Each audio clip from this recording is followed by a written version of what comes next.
شروع اللہ کے پاک نام سے جو بڑا مہربان نہایت رحم والا ہے۔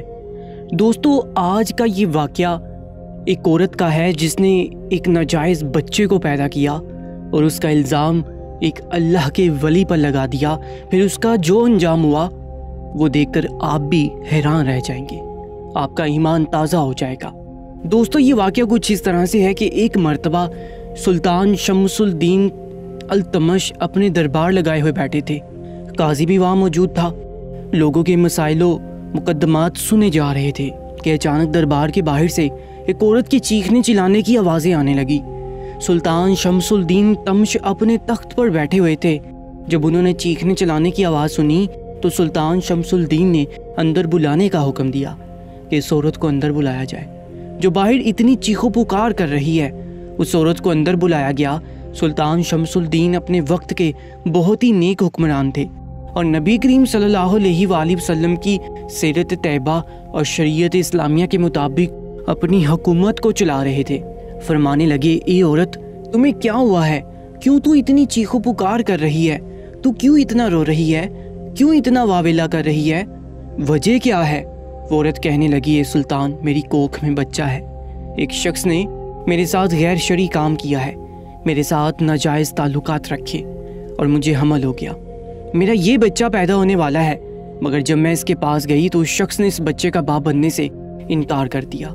اب وہ نہیں مان رہا کہ یہ بچہ اس کا ہے۔ سلطان شمس الدین تمش چونکہ اللہ کے ولیوں کو ماننے والے تھے اور جو خود بہت بڑے بزرگ تھے، شریعت مصطفیٰ صلی اللہ علیہ وآلہ وسلم پر سختی سے کاربند تھے، جن کی حکمرانی عدل و انصاف اور رحم دلی رایا میں بہت مشہور تھی، جلال میں آگے فرمانے لگے، میرے ہوتے ہوئے جس کی حکومت محمد مصطفیٰ صلی اللہ علیہ وآلہ وسلم کے مطابق چل رہی ہے، جس کا عدل و انصاف پوری دنیا میں مشہور ہے، میرے ہوتے ہوئے کوئی شخص، کوئی بندہ ایسا غلیظ کام کرے تو مجھے اس کا نام بتا، ابھی اس کی گردن نہ اڑا دوں تو پھر کہنا۔ وہ مکار عورت سلطان کی بارگاہ میں رونے لگی، فریاد کرنے لگی، کہنے لگی، اے سلطان، آپ سن نہیں پائیں گے، آپ کے اندر اتنی ہمت اور سکت نہیں ہوگی کہ اس شخص کو سزا دے پائیں جس کا میں بیان دینے والی ہوں۔ سلطان شمس الدین فرمانے لگے، تم بیان تو کر، تو دیکھ تو صحیح میں اس بندے کا کیا حشر کرتا ہوں کہ میں اس بندے کی گردن نہ اڑا دوں تو پھر کہنا۔ جب اس عورت نے اس شخص کا نام لیا تو دربار میں سناٹا چھا گیا۔ اس عورت نے کہا کہ سلطان، یہ بچہ خواجہ بختیار کاکی رحمت اللہ علیہ کا ہے۔ اس شخص نے میرے ساتھ ناجائز کام کیا، ناجائز عمل کیا اور یہ بچہ اسی کا ہے، مگر وہ ماننے کو تیار نہیں۔ سلطان کے اوپر یہ سن کر سکتہ طاری ہو گیا کہ میرے پیر کے متعلق یہ عورت ایسی بات کر رہی ہے۔ فرمانے لگے، تیری ہمت کیسے ہوئی میرے پیر کے خلاف ایسی بات کرتے ہوئے؟ تجھے ذرا شرم نہ آئی؟ تیری زبان بند نہ ہو گئی؟ وہ عورت کہنے لگی کہ واقعی بختیار کاکی رحمت اللہ علیہ اس کا باپ ہے۔ سلطان شمس الدین فرمانے لگے، کیا تیرے پاس کوئی گواہ ہے تو گواہ بھی حاضر ہو جائے۔ 4 بندے کھڑے ہو کے گواہی دینے کے لیے۔ سلطان شمس الدین فرمانے لگے، کیا تم گواہی دیتے ہو کہ جو یہ عورت کہہ رہی ہے کیا یہ سچ ہے؟ کہنے لگی کہ حضور، ہم نے خود دیکھا ہے اس کو بختیار کاکی رحمت اللہ علیہ کے پاس جاتے ہوئے اور یہ بچہ اسی کا ہے، لیکن اب وہ نہیں مان رہا۔ سلطان شمس الدین جلال میں آگے عورت کہنے لگی، بلاؤ اب اس کو، دیکھتی ہوں کہ اب تم اس کو سزا دیتے ہو کہ نہیں۔ سلطان شمس الدین نے ایک بندے کو بختیار کاکی رحمت اللہ علیہ کے ہاں بھیجا۔ اس بندے نے کہا کہ عالی جا، کرم فرمائیے۔ خواجہ بختیار کاکی، جو کہ اب بہت ضعیف ہو چکے تھے، بہت ہی مشکل سے دربار میں حاضر ہوئے۔ جیسے ہی وہ دربار میں حاضر ہوئے، تمام لوگ ان کے عدم میں کھڑے ہو گئے۔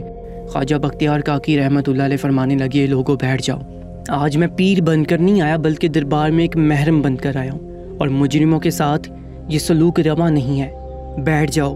سلطان شمس الدین عرض کرنے لگے کہ عالی جا، یہ عورت آپ کے بارے میں یہ کیوں کہہ رہی ہے؟ خواجہ بختیار کاکی نے اس عورت کی طرف دیکھا، فرمانے لگے کہ میرا رب جانتا ہے کہ میں اس عورت کو جانتا ہی نہیں ہوں، نہ ہی میں نے کبھی اس کو دیکھا ہے۔ وہ عورت کہنے لگی، اچھا وہ وقت بھول گئے جب لوگوں کو تہجد کے وقت پیغام بھیج کر مجھے اپنے ہاں بلایا کرتے تھے اور میرے ساتھ اپنی راتیں رنگین کیا کرتے تھے۔ اب جب کہ بچہ پیدا ہونے والا ہے تو تم ماننے کو ہی تیار نہیں ہو۔ یہ دیکھو گواہ بھی موجود ہے۔ خواجہ بختیار کاکی رحمت اللہ علیہ پر شرمندگی سے پسینہ آ گیا۔ خواجہ بختیار کاکی نے آسمان کی طرف نگاہ اٹھائی اور بارگاہ الہی میں عرض کی کہ اے مولا، اگر تو اسی حالت میں مجھ سے راضی ہے تو میں بھی تجھ سے راضی ہوں۔ پھر خواجہ بختیار کاکی نے سلطان سے عرض کیا کہ کیا ایک دن کی مہلت مل جائے گی؟ مجھے ایک دن کی مہلت دے دو، کل دوبارہ دربار لگا دینا اور اپنا فیصلہ سنا دینا۔ سلطان نے دربار برخاست کر دیا، ایک اور دن کی مہلت دے دی۔ خواجہ بختیار کاکی رحمۃ اللہ علیہ دربار سے واپس چلے گئے۔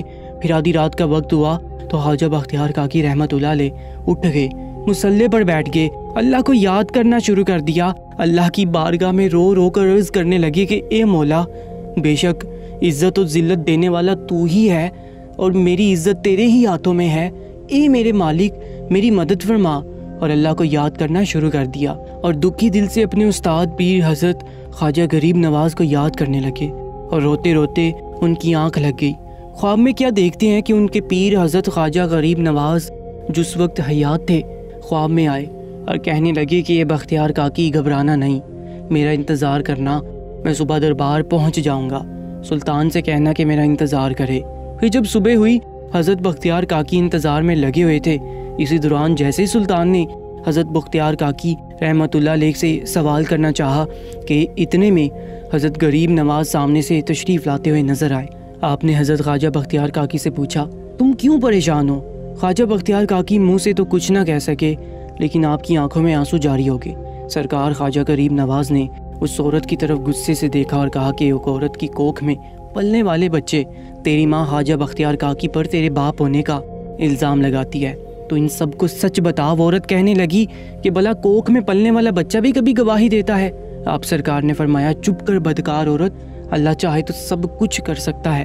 خواجہ غریب نواز کا ارشاد فرمانا ہی تھا کہ اس عورت کے پیٹ سے اتنی صاف آواز آئی جس سے ادھر موجود سبھی لوگوں نے صاف صاف سنا۔ بچے نے پیٹ میں کہا، السلام علیکم حضور، میری ماں کا بیان بالکل غلط ہے اور یہ بڑی حرام کار جھوٹی ہے۔ خواجہ بختیار کاکی کے دشمنوں نے اسے سکھا کر بھیجا ہے تاکہ ان کی عزت لوگوں کے سامنے گر جائے۔ بچے کی یہ بات سن کر وہاں موجود سبھی لوگوں کو بڑی حیرت ہوئی اور اس عورت نے جھوٹ بولنے کا اعتراف کیا۔ سرکار خواجہ غریب نواز رحمۃ اللہ علیہ نے فرمایا کہ عزت اللہ تعالیٰ کے ہاتھ میں ہی ہوتی ہے۔ یہ کہہ کر انہوں نے بختیار کاکی کا ہاتھ تھاما اور دربار سے جانے لگے کہ سلطان شمس الدین التمش پیچھے بھاگے، عرض کرنے لگے کہ عالی جا کدھر جا رہے ہیں؟ فرمایا، بختیار کاکی میرا تھا، تیرے حوالے کیا تھا تاکہ تو ان سے فیض حاصل کرے اور ان کی عزت کرے، تیرے سے یہ کام نہیں ہوا، اس لیے میں نے واپس لے جا رہا ہوں۔ سلطان نے عرض کیا، عالی جا نبی کریم صلی اللہ علیہ وآلہ وسلم کے دین کی خاطر ہی انہیں ادھر رہنے دیں۔ خواجہ غریب نواز مان گئے اور بختیار کاکی رحمۃ اللہ علیہ سے فرمایا، اب تو ان کے پاس رہ، اب انشاءاللہ قیامت تک کوئی بھی تیری طرف آنکھ اٹھا کر نہیں دیکھے گا اور تیری رسوائی کا سبب نہیں بنے گا۔ اللہ اکبر۔ دوستو، ایسی ہی اسلامک ویڈیوز کے لیے ہمارے چینل کو سبسکرائب کر لیجیے گا۔